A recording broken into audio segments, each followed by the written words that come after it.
Let me start by asking a fundamental question. I see you have a very shiny-looking laptop there. This is not a secret, yeah. Yeah, I know. We just this is your Ultrabook, right? Yeah, last week in New York. Yes. Or as some people call it, your copy of the MacBook Air. But yeah, actually, I think this is, as you can see, that it's actually very thin, 3 millimeter, and the other is only 9 millimeter, and you can see actually this kind of concentric kind of circle design. What material is that cover? With the metallic spun finish. And this right, is but what metal? What is it? Okay, it's actually finely crafted, aluminum throughout. Aluminum is the answer. Okay, it's finely crafted, okay. but Yes. it's aluminum. Okay, thank you. Yes. And one of the things that Apple did, because there were solid-state drives before, but one of the things they did was to take it out of the casing. But now, in their MacBook Air, they just solder chips onto the board, and they don't even have an enclosure. Do you still have an enclosure here, and what's the pros and cons? No, to drive, to very thin. Actually, we also have to do the same thing. Yes, but we also try to drive the performance up to around 2 times of the performance. 2 times. Okay. Yes. Yeah. And so this is already released, right? Yeah, we just you had an launched event, that I think, in New York. last week in New York. Yeah. And now around all the world. Yes. So as you can see, I think if you use the 4 gigabyte DDR3 DRAM and also 128 gigabyte SSD, and with all the the extenders, free extenders, it only take $999 US. Okay. Talk to me about laptops versus tablets. Mm-hmm. This is in a very critical time that the transition happening from the personal computing era and to what I believe is so-called the ubiquitous kind of cloud computing era. And I actually like the article, I think, talking about the Kevin Kelly's 6 words for the modern internet. He talked about 6 words. The first word is about the screening. You don't have to use the paper anymore, so use different kind of size of screen. And the second is interacting, and also talking about the sharing and also the flowing, the information and content flow everywhere and then merge together and then spread out, and also the accessing in real time and also the real place because of the GPS. And also the generating, even people start to collaborating and creating. I think that's sort of the picture, I believe, eventually, the ubiquitous cloud computing. And where are you putting your bets? I mean, are you going full bore on tablets?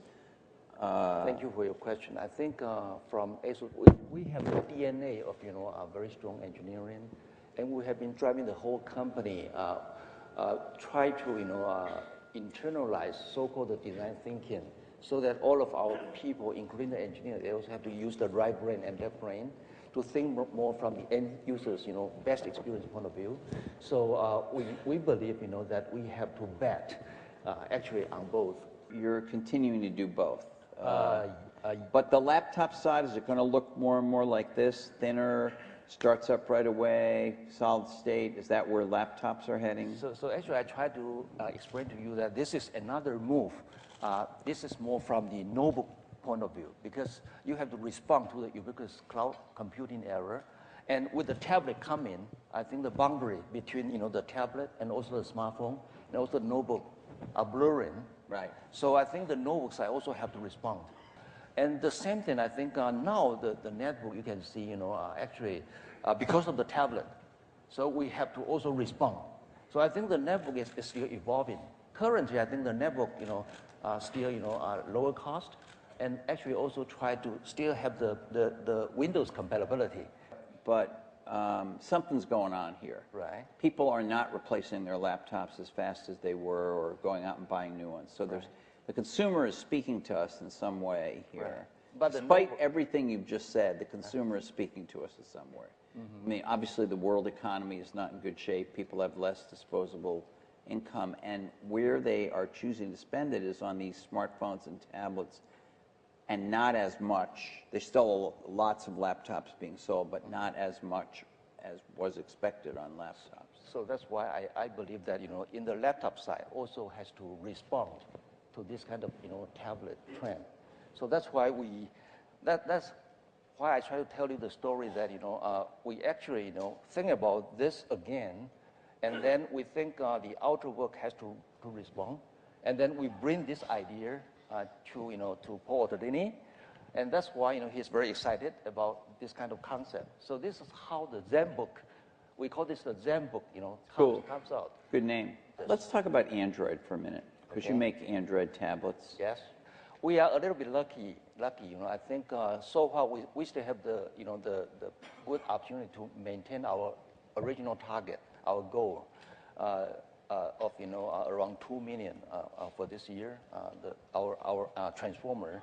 So maybe we are lucky because from the very beginning we got very good feedback from a lot of techie.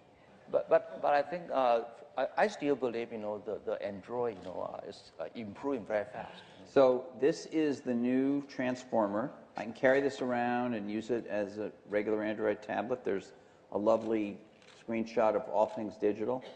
All bloggers note that this is All Things Digital. And I can carry this around and use this with a virtual keyboard like any tablet. Yeah, you can have the virtual keyboard. But when I want to, I you just can just hook. Yeah, yes. dock it in there. And this, like the original, this has a battery. Oh yeah, so together you can have up to 16.5 hours battery. Yes. And This extra is around ports. 8.5 hours. Yes. And is this also aluminum? Yes. And when will this come out?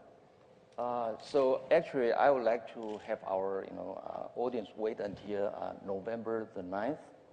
We will have the formal launch. Yes. So actually, today is only for a sneak view. Oh, I thought you were giving these away to everybody.